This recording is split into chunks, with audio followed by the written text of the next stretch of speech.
नमस्कार, मैं अभय कुमार सिंह एक बार फिर से आपका स्वागत करता हूं मेडिकल उपचार चैनल पे। आज जो टॉपिक है हमारा, जो कि अगला टॉपिक है, वो कौन सा है? रेस्पिरेटरी सिस्टम का जो डिसऑर्डर्स पढ़ रहे थे उसमें से आज का जो टॉपिक है वो प्लूरल फ्यूजन पे है, यानी डिजीज जो प्लूरा में होता है वो है। तो प्लूरा क्या होता है? प्लूरा, डिजीज ऑफ प्लूरा का फर्स्ट जो टॉपिक है वो कौन सा है, पहले जानते हैं। फर्स्ट जो टॉपिक है डिजीज ऑफ प्लूरा का वो है एक्यूट ड्राई प्लूरा। अब ये क्या होता है एक्यूट ड्राई प्लूरिसी? प्लूरिसी क्या होता है? Inflammation in the pleural layer, मतलब प्लूरल कैविटी में कह लीजिए, या प्लूरल लेयर में पैराइटल प्लूरा, जो हार्ट की दो लेयर, जो लंग्स की दो लेयर होती है वो कौन सी होती है? Parietal pleura and visceral pleura. ये दो लेयर जो हार्ट की, जो लंग्स की होती हैं, ये दो लेयर होती हैं। इनके बीच में कुछ स्पेस होते हैं जिसको प्लूरल कैविटी बोलते हैं, और इसमें फ्लूइड होता है, दैट इज प्लूरल फ्लूइड।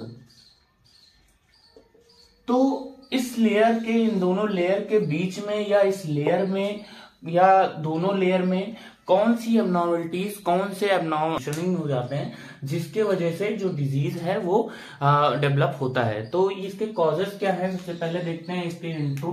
क्या लिखेंगे? इन्फ्लामेशन और फिजियोलॉजिकल और pathological changes in the both layers of lungs। तो कह लीजिए इन्फ्लामेशन, या कह लीजिए फिजियोलॉजिकल या पैथोलॉजिकल चेंजेस होता है, जिसके वजह से जो बोथ लेयर में प्लूरल, जो कि प्लूरल मेम्ब्रेन है, उसके बोथ लेयर में ये चेंजेस डेवलप होते हैं, जिसके वजह से प्लूरिसी कॉज करती है, या बहुत सारी अलग अलग तरीके से एबनॉर्मलिटीज कॉज करती हैं। तो इसके कॉजेस क्या होंगे? इसके कॉजेस जो होते हैं, सबसे पहले कॉजेस, इसकी कॉजेस सेकेंडरी कॉजेज होते हैं। मींस कोई अलग डिजीज हुई है जिसके वजह से ये कॉज कर गया है। सेकेंडरी कॉजेज जैसे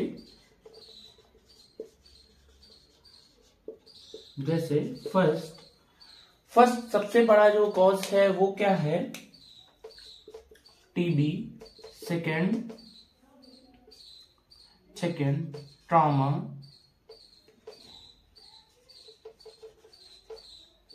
third rupture of amoebic liver cells। Amoebic liver cells का रैप्चर होना, यानी एब्सेस बना लेना, वहां पे एब्सेस बना लेना। Fourth lung abscess. Abscess means होता है घाव कह लीजिए, या फोड़ा फुंसी कह लीजिए, वहां पे नोट्स टाइप का बन जाना, ये एब्सेस होता है। फिफ्थ है पेरिकार्डियल इफ्यूजन की वजह से भी होता है, या प्लूरल इफ्यूजन की वजह से भी डेवलप कर जाता है। तो यूनिक कॉजेज में जैसे टीबी हो गया, ट्रॉमा हो गया, और पेरिकार्डियल इफ्यूजन हो गया, और ट्रॉमेटिक केसेस हो गया, तो ये सारे होंगे। अब इसके टाइप्स क्या होते हैं? प्लूरल जो डिजीज होती है प्लूरा में, वो कौन कौन से टाइप्स के होते हैं? ये basically it is of two types, that is, ये दो टाइप्स कौन सी हो सकती हैं? फर्स्ट जो है एक्यूट ड्राई प्लूरिसी, और इसको क्या बोलते हैं? एक्यूट ड्राई प्लूरिसी, और फाइब्रोसिस कह लीजिए, फाइब्रोसिस। और सेकंड क्या है? वेट और प्लूरल इफ्यूजन। इट मीन्स ये दो टाइप के होते हैं, ये दो टाइप के होते हैं। कौन कौन से?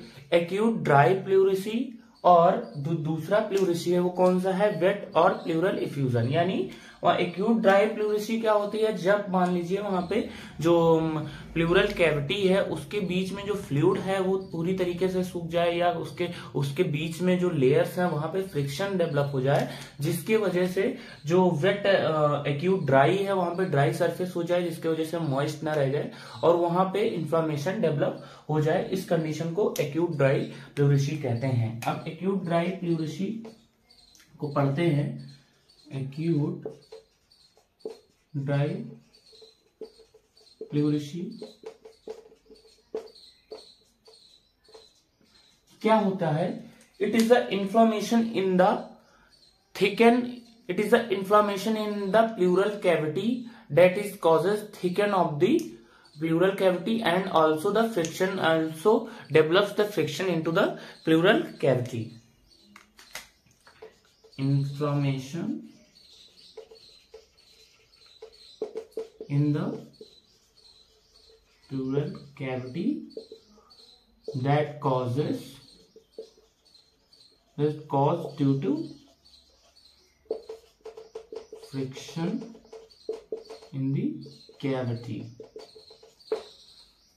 सो अब इसके कॉजेस ये हो गए। अब इसके जो क्लिनिकल फीचर्स हैं वो कौन से हो सकते हैं? क्लिनिकल फीचर्स जैसे कि कौन कौन सी दिक्कतें आती हैं ये देखते हैं। इसमें ज्यादा कॉमन दिक्कतें जो है वो फीवर हो गया, या कफ हो गया, या फिर इन्फ्लामेशन की दिक्कतें, फिर टीबी के जो सिम्टम्स होते हैं वो दिखाई देते हैं, और इंक्रीज जो हार्ट रेट, जो रेस्पिरेटरी रेट होता है वो इंक्रीज कर जाता है। प्लूरिसी की कंडीशन होती है। तो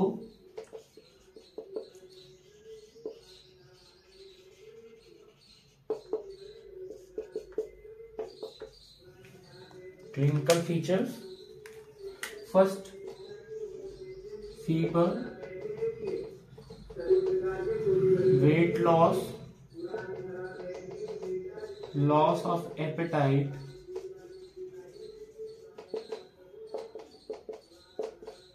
pain over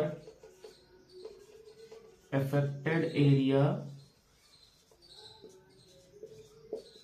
pain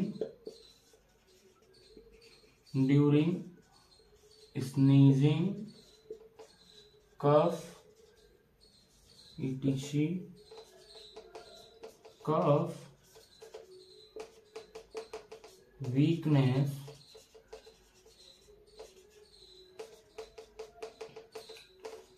signs of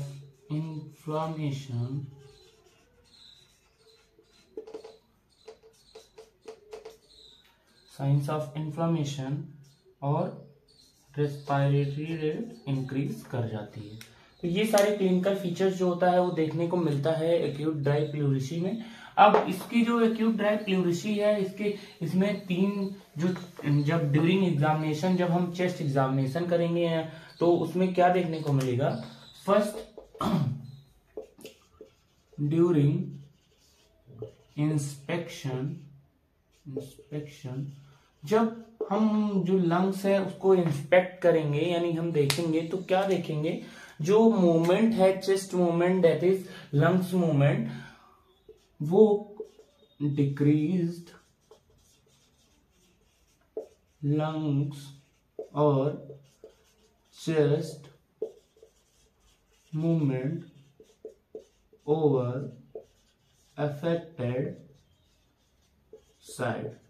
मतलब जिधर अफेक्टेड साइड है, जिधर प्लूरिसी डेवलप हुई है, उधर जो होता है लंग्स का जो मूवमेंट होता है वो इनहेलेशन एक्सहेलेशन कह लीजिए वो कम हो जाता है, क्योंकि वहां पे पेन और टेंडरनेस डेवलप हो जाता है। तो जो लंबी सांस होती है या एक्सपायरेशन इनहेलेशन होता है वो कहीं ना कहीं करने में पेनफुल फील होता है। इसलिए ड्यूरिंग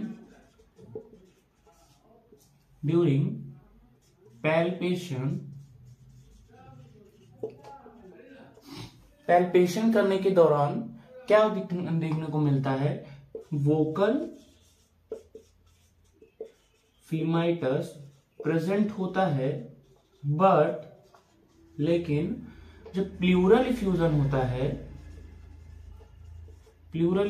होता है तो वहां पे जो वोकल फ्लेमाइटस है वो डल दिखाई देता है, वहां पे वोकल फ्लेमाइटस डिक्रीज कर जाता है। अब third, during percussion,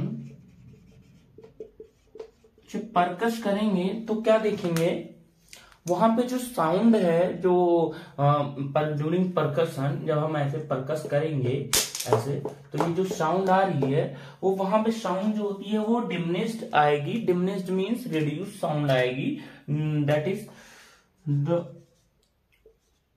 sound over affected area are diminished। अब जो फोर्थ है वो अस्कल्टेट करेंगे, यानी स्थेटो से जब एग्जामिन करेंगे, स्थेटोस्कोप से,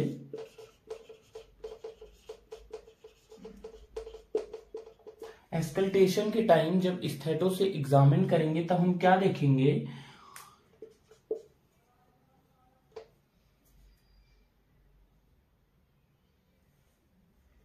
sorry, during percussion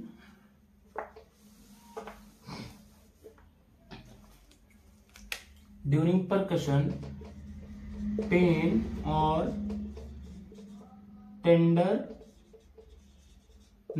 over affected area, यानी जब हम परकस करेंगे उस टाइम तो पेन इतना ज्यादा होगा कि वो जो पर्सन होगा, जो पेशेंट होगा, वो परकस करने से हो सकता है रोके या कहे कि यहाँ पे इस साइड पिन पॉइंट दर्द हो रहा है।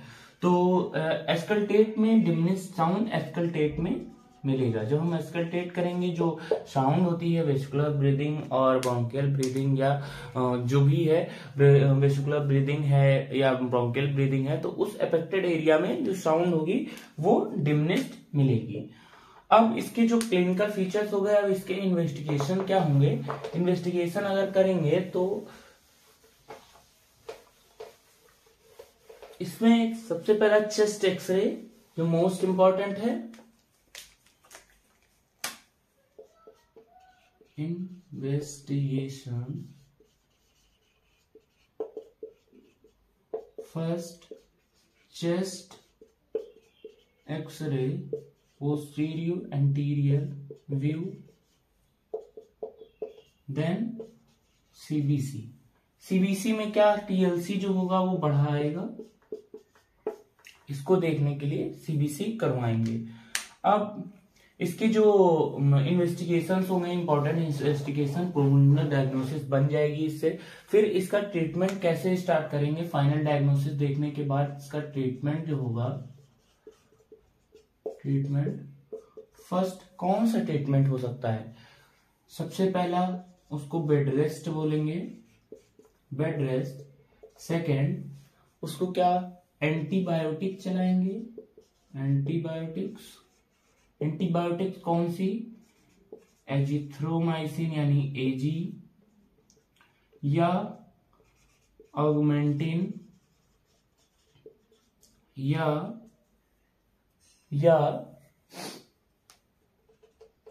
एजिथ्रोमाइसिन, ऑगमेंटिन या अमाइकासिन, ETC। थर्ड उसको कफ सिरप देंगे, कफ सिरप, एंटीपायरेटिक देंगे जिससे बुखार ना आए। फोर्थ इनहेलेशन देंगे, O2 इनहेलेशन, अगर जरूरत है तो SOS। NSAIDs ड्रग्स देंगे, इसमें सबसे इफेक्टिव जो है NSAID ड्रग है, that is ibuprofen, ETC। Third antipyretic, cough syrup, antibiotics, bed rest, NSAID inhalation. और फिर लास्ट में एपेटाइजर भी दे देंगे एपेटाइजर, जिससे कि उसको भूख लगे। तो ये सारे जो इम्पोर्टेंट जो है, बाकी अंतिम में जो हम लोग दे सकते हैं according to symptoms, treatment according to symptoms, ये तब देंगे क्या क्या सिम्टम्स, क्या क्या क्लिनिकल फीचर्स आ रहे हैं, क्या क्या सिम्टम्स डेवलप हो रहे हैं, ये सारी चीजें देख के फिर आगे की ट्रीटमेंट हम लोग देंगे। तो ये जो डिजीज है एक्यूट ड्राई प्लूरिसी वो यहाँ पे खत्म हो जाएगी। अब आगे प्लूरल इफ्यूजन शुरू होगा, जो कि वेट है प्लूरिसी, वेट प्लूरिसी का है प्लूरल इफ्यूजन, जो कि हम लोग कल अगले टॉपिक पढ़ेंगे। तो ठीक है, thank you so much, bye bye. हंसते रहिए, मुस्कुराते रहिए और देखते रहिए मेडिकल उपचार चैनल को। Thank you.